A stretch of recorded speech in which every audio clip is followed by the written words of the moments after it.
Colon ক্যান্সারের ঝুঁকি কমায় কলমি শাক এশিয়ার প্রায় সব দেশেই জনপ্রিয়।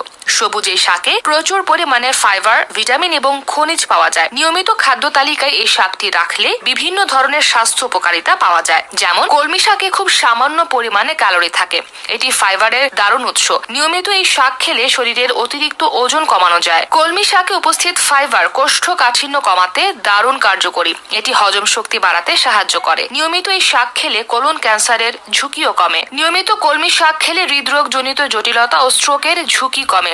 এতে থাকা ফাইবার অতিরিক্ত কোলেস্টেরল কমায়। শরীরে আয়রনের ঘাটতি পূরণ করতে সাহায্য করে কলমি শাক। এতে থাকা আয়রন থাইরয়েডের কার্যকারিতা ঠিক রাখে।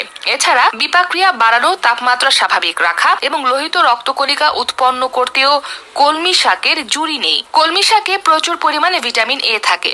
নিয়মিত এই শাক খেলে দৃষ্টিশক্তি উন্নত হয়। চোখের সুরক্ষায় গুরুত্বপূর্ণ ভূমিকা রাখে শাক। বিশেষ করে চোখের রেটিনা ও লেন্সকে সুরক্ষিত রাখতে সাহায্য করে। লাং ক্যান্সার, ব্রেস্ট ক্যান্সারের সম্ভাবনা কমায় শাক। সবার প্রিয় পালং শাকের স্বাদ আর গুণও অনেক। এই শাক দেয় দেহে এনার্জি। এতে রয়েছে প্রচুর পরিমাণে আয়রন। আয়রন আমাদের লোহিত রক্তকণিকার কার্যক্ষমতাকে বৃদ্ধি করে, যা রক্তে অক্সিজেন সরবরাহ এবং তার সঞ্চালন উন্নত করে। এছাড়াও পালং শাকে রয়েছে উচ্চ মানের ভিটামিন কে, এ, সি, ফোলেট, ম্যাগনেসিয়াম ও vitamin B2, fibre, লুটিন, কামফেরল, nutrients, quercetin, জিয়াজান্থিন। এটি ব্লাড প্রেশার, কিডনিতে পাথর, ক্যান্সার ও রক্ত স্বল্পতা প্রতিরোধে সাহায্য করে।